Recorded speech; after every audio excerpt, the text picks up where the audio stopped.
Hi, it's Tim Hagen from Progress Coaching. And, you know, I, I've been asked a lot, especially lately, what do you think the key to coaching is? And I think there's a million things going on. We have AI coming, we use AI, we use automation tools. And I still think that what we're going to always crave is human connection. Now, with that being said, there's a technical component, there's a how to component when it comes to coaching. And I think about what leaders need to do today. I think about someone going to a training class and let's say um, negotiation skills. And the training department puts this 2-day class together, whether it be online, in person, seminar, what have you. And then all of a sudden they go back to the workplace. What happens? It's been going on for 30, 40, 50 years. People go back and then what happens? Are they applying it? And that's where we need leaders to coach. We all know that, right? I don't think leaders even fight that. Yet I go back to something that I think is really interesting. And I want to show you, and I think I still have it here. I think I've got some images here, and I want to show, and maybe I don't have it. But basically, when you think about, coaching and you think about some of the things that need to be done, is we really need leaders to ask questions. That's a huge shift for some people. And then you hear leaders always talk about, wow, my person's, avoiding change. You have to facilitate change, the practice associated with change. And then you always hear, well, my people need to be more accountable, in this very reactive tone, right? They're not accountable. We need to proactively drive accountability. How do you do that? So I want to walk you through a little bit of our framework. And I'm going to use our coaching framework, but I'm going to talk about how we need to help our leaders coach. It's more than just a training thing. So if you have leaders who need to coach and you're an L&D, a human resource professional, consider something that, leadership application partnership services. Let me tell you why I give that mouthful a title. Is when someone comes to me and says, how do I have a conversation? I got an employee who has body odor. Boom, I know what to do. Last week, I was in New York at a client site and somebody said, what do you do when someone's just complacent and they're 2 years within retirement? And they bring up retirement all the time. I taught them the legacy conversation. And somebody came to me and it really hit me. It's one of the reasons I decided to do this video. And she said, how do you come up with this so quick? And I said, well, I'm using what I teach. And I create methods, or I'll grab upon methods I've already created, and it's within the framework of what we teach. So if you're a training or human resource professional and you want people to, become coaches, you have to do two things. Number one, you have to use a framework. Think about someone doing a speech. Would you honestly tell that person to go up there and do it without an outline? Of course you wouldn't. That's what a coaching framework is. It's a framework. It's an outline of how to coach. Number two, you have to train. And then I would even say number three, I probably should have said three. You have to, number three, provide application support services. That is, how do I ask a question here to this situation? What's an activity I could use for here? How do I drive change when someone is resistant and they started last week and they want to get promoted? We need to position our leaders to become our learning and development and training partners.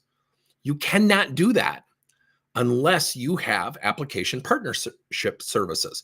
Yeah, and it does involve practice. So what I want to do is walk you through and just teach you a little bit about why they need help. 42% of people today, and the number's going higher, according to McKinsey, are actively looking for jobs. What's the number one reason people quit organizations? It's usually their boss. Not because they're bad people. They just may not know how to coach. So there's a good business reason as well. 71% of people, according to Gallup, are neutral or actively disengaged, meaning negative. Think about that. That's a daunting statistic. So it begs the question, how do we reverse those numbers? The numbers are already against the leaders before he or she even leads their teams. 8-1. Gallup reports people will engage 8 times more when we lead with the strengths of our people. Think about that. That is a lot, plus the leaders have their regular job. So let me start with questions. Tasha York, and again, people have heard me say this a million times. I love her book, Insight. It's a New York Times bestseller. She's a PhD industrial psychologist. Now, think about this. This is where your leaders need help. 85% of people lack self-awareness. When she did her study, she did a survey. 95% said, yep, I'm highly self-aware. Then when she tested them, only 10% were. That means for every leader who's got 10 employees, 8.5 significantly lack self-awareness. That's not fun. That's not easy for leaders. They need help. They need leadership application partnership. Okay. Now, let's go back to my earlier example about negotiation skills. Someone just took a class in negotiation skills. The questions could be, what did you learn? What are you going to successfully apply as a result of that learning? What are 2 things you could do to help our other team members practice and facilitate what you learned? Questions drive self-awareness. They also drive ownership. Now, the other thing that you could do is you could also have, and I forgot to put it in here, I apologize, is activities. Pair people up in practice. See, leaders don't think that way. I just presented to a sales team and the sales leader goes, we're really struggling with the following type of stall objections. I said, well, how often are they practicing? Well, I don't have time. I'm like, okay, well, you've just committed to complacency. Things don't get better because you don't have time, as crass as that sounds. So an activity is the next thing. When we're coaching, our leaders have to have activities to drive skill and positive change. So in negotiation, you could pair people up in groups of 2, have them practice together, and don't let them give feedback to each other because they will typically not give great feedback, but just have them practice and create a rotating schedule where they practice for the next 12 weeks, once a week. You will dramatically have better people who can negotiate using our hypothetical example. Now, the learning project drives something called accountability. So when a leader is coaching someone and they just came back from this class on negotiation skills, that person could say, every week, Joanne, I want you to come in with 2 examples where you successfully negotiated as a result of the training, meaning they're going to apply it. And then one where maybe you had a hiccup or it didn't go as well as you thought. That gives visibility to the owner to coach. So what I just demonstrated is something called a learning project that drives the whole conversation. Leaders don't think that way. Leaders need help. So how do they also coach when they don't have time? It's number one objection we get. If you're in L&D training or even human resources, you get the same objection. I don't have time. We have a lot of initiatives. Think about that.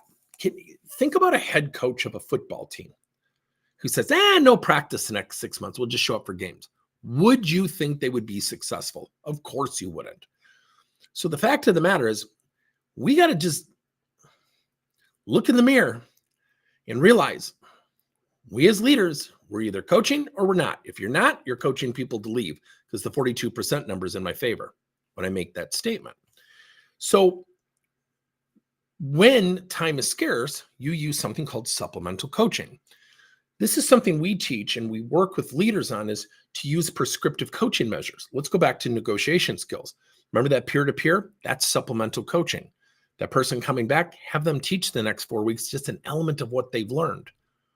And then maybe give everybody a book on negotiation skills, maybe by a really good author, and have everybody email the rest of the team 2 things they took away from each chapter that's maybe assigned on a weekly, bi-weekly basis. The leader doesn't take any of their own time. Leaders love this, but they need help putting it together. So what if leaders had partner? And this is a little bit of a sales pitch. This is our introduction to Cadence coaching. This is truly leadership application partnership services, where we sit down with leaders and we really look at what they're going through.